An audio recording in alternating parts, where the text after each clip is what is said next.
coming out of the West? And then who do you have on the East side, and who's coming out of the East? Again, this is, I've not been able to and I really have no excuse at this point during a pandemic. Like, I should have just spent the entire time catching up on Eastern Conference basketball. I honestly, I think it'll probably be the Bucks, which I know is a boring pick, but it's just hard for me to see, with all their continuity and talent, that them overcoming it.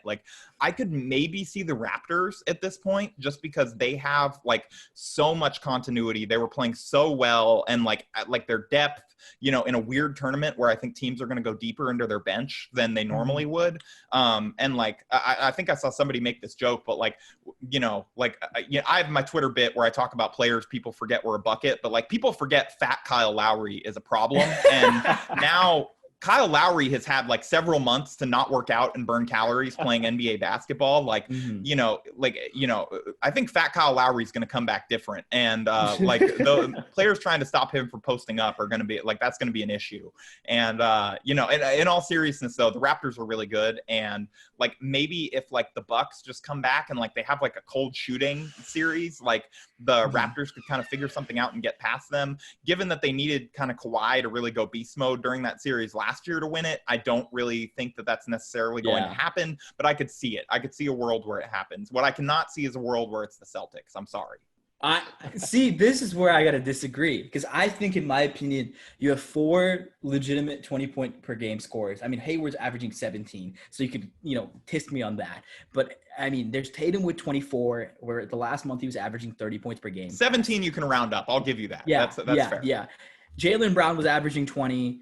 Kemba was 22, I think. And this thing, I think the biggest thing that hurts the Celtics is the fact they don't really have a lot of big men depth past Enes Kanter and Daniel Theis. But it doesn't seem like it's affecting them. But they're third in the NBA in defense. It's still really good. And their offense, now that they kind of let Tatum have the reins, and we've seen he can take a team at least past the second round. I mean, back in 2018, he did it as a rookie. Him and Jaylen Brown were the 2 guys. I mean, Al Horford was just the guy who averaged 13 a game. We're Al Horford did Al Horford things.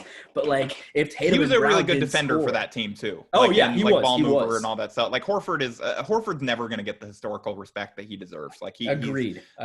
But he was a real not a star really, not in the traditional sense, but just a guy that really does help you win. He literally was the embodiment of that cliche of a far above, just short of a star, but a really, really good second guy to I think I'd call him an elite level role player that lets you he's kind of he's a star Klay role Thompson, player almost. It's sort of like Iguodala, in Golden State type of thing. He would be if he could go on a team where there were 2 or 3 players better than him, which is kind of the situation he has with the Sixers, but it's a weird fit because it's Embiid and all that stuff. But Horford's really good.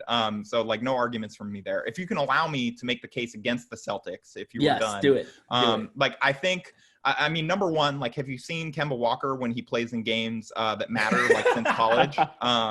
So that's the first question that I would ask you. I also think, we got to look at, look, you pointed out Jaylen Brown and Jason Tatum taking the Celtics to the Eastern Conference Finals in a trash East year and a diluted conference already.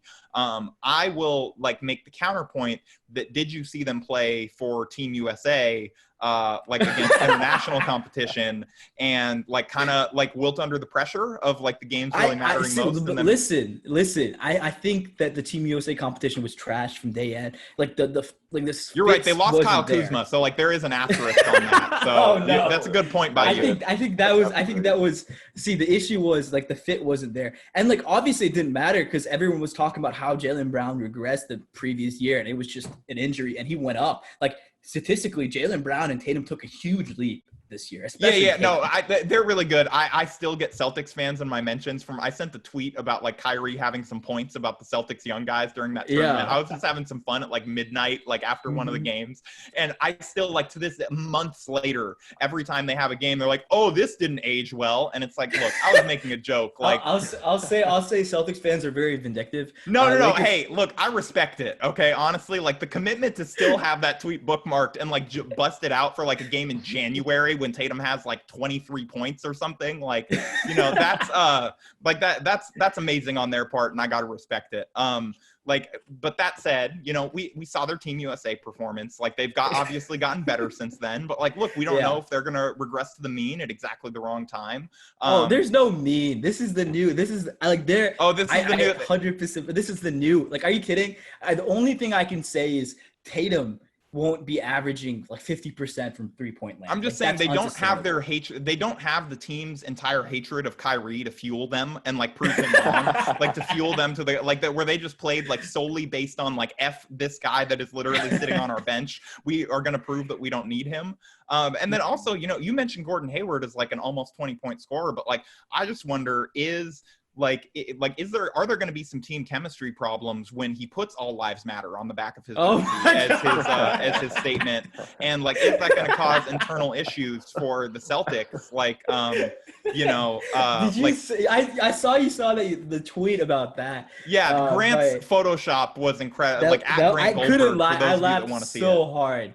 I think about it, I'm just like, bro, like you can't have your wife donate to Trump under your name. Like, oh my God, you're an idiot. Like that's no. And then there was his tweet in the aftermath of the like that, his tweet about like, we gotta make sure that we all come together and like stop rioting and stop all the looting and like like that was so tone deaf. I mean, the weekend of. He was a dude that grew up in Indiana and played tennis. I grew up playing tennis. No, he's a World of Warcraft gamer. Look, we know that he like has a different life experience, I think, than like a lot of guys. But look, we don't know. Like, what's funniest about that Photoshop and that joke is you cannot convince me that there's a 0% chance that he does it. I think it's unlikely, but I don't think it's a 0% chance. Yeah, I mean, sadly, I have to agree. Maybe it's like 1 or 2. It's low. It's low because I think there are enough people that would try to talk him out of it. But like, I don't think it's a 0. He's not Spencer Hawes. I don't know if you heard about the hell Spencer Hawes was doing. Well, Spencer Hawes would put like MAGA on the back of his 100%, like Trump 2020. He's not that level, but I 100% think like, I mean, just based on his background, he grew up in Indiana. He spent his formative teenage years up to 25 up in Utah. Yeah. He's surrounded by people who have very like-minded. I wouldn't be surprised if he said put all lives matter. I'd just be like, I should have seen that one coming, Yeah. Like how long do you think it takes for like an inter-team fight, like during a game? Like, is it the first game? Like, is it?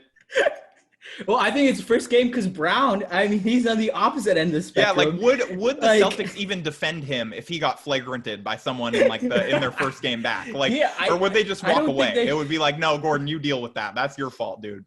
No, I don't like. To me, Gordon Hayward's always like, from what I've read in the media, like he's always seemed like he hasn't connected with guys that well. Like he's always been a quiet, like, I mean, he seems like a really nice guy. Different. Yeah. He seems a little different. But from what I read, he connected with Tatum after he got a child. And same with like not Cantor, but Daniel Theis, like the guys that had children, he connected with them. But the guys, who are young, like Brown and Smart, who probably go clubbing all the time, it's not as much as interesting because like the way the entire chemistry dynamic of the Celtics is, it seems like they have little factions of like friend groups, while there's other groups where like everybody's friends with each other, but they're not super close. Yeah. Yeah. And then I guess Ish has the last fill in the blank question. It'll be fun. First of all, I've enjoyed Harrison's time just roasting the Celtics. This has brought great joy to my weekend. I don't get enough chances to do this. That's what the shame, because when you go on mostly Lakers podcasts, like you don't get a lot of questions about the Celtics. So I don't get to like reveal my inner hater that still exists. Like, even though I'm mostly an impartial like media personality now. Like I don't really like root for the team anymore. Like, even though I grew up a Lakers fan, like the one area that it still exists is I just still really don't like the Celtics. Like I'll admit that. Like, yeah, I mean, I was talking to Sopan about that. He texted me a picture of Tatum's new haircut. He's like, you should write about this. I'm like, what the hell am I supposed to write about? He looks like Trey Old. I saw the tweet about that. He looked like a mix between Trey Young and James Harden. I'm like, what are you doing, Tatum? You look like a 40-year-old Dominican trainer, dude. And I'm just like sitting there like, what the hell is this? I'm like, I hope this is the next level you're unlocking, averaging 40 a game. Yeah, I constantly roast the Celtics to him in private. He's like one of my few outlets. That's funny. Well, given your hatred of the Celtics, then I might know your answer to this question. Clippers or Celtics, who win the title first in the coming years? I feel like the Clippers have a better chance. Like I think of winning one first. I'm not, again, like I'll turn off hater mode just for a second and say that like the Celtics do like have a decent young core, and like, you know, like I actually really liked Jaylen Brown coming out of the draft. I thought that he was but he's even exceeded my expectations of like what he could be at this age and this point and the type of player. Like he's really good. Tatum's obviously really good. I still think that the Clippers have like they have like so much like win now, like right this second talent that's not still developing, that I feel like there's a better chance that they win one before the Celtics do. And you know, there's also the matter of like at some point, like Danny Ainge is going to mess this up, but he's going to get more future assets. The pyramid scheme continues. You know, like he's gonna trade Brown for like 20 future draft picks, and you guys are going to win like another trade machine title. Okay, but like, listen, I don't think Danny Ainge has messed up any trades besides the Kendrick Perkins trade and the Isaiah Thomas trade. But to be honest with you, the Isaiah Thomas No, he trade, won all the trades and then did nothing with it. He's done like a great job of winning the first thing, and you know, like the pyramid scheme continues. The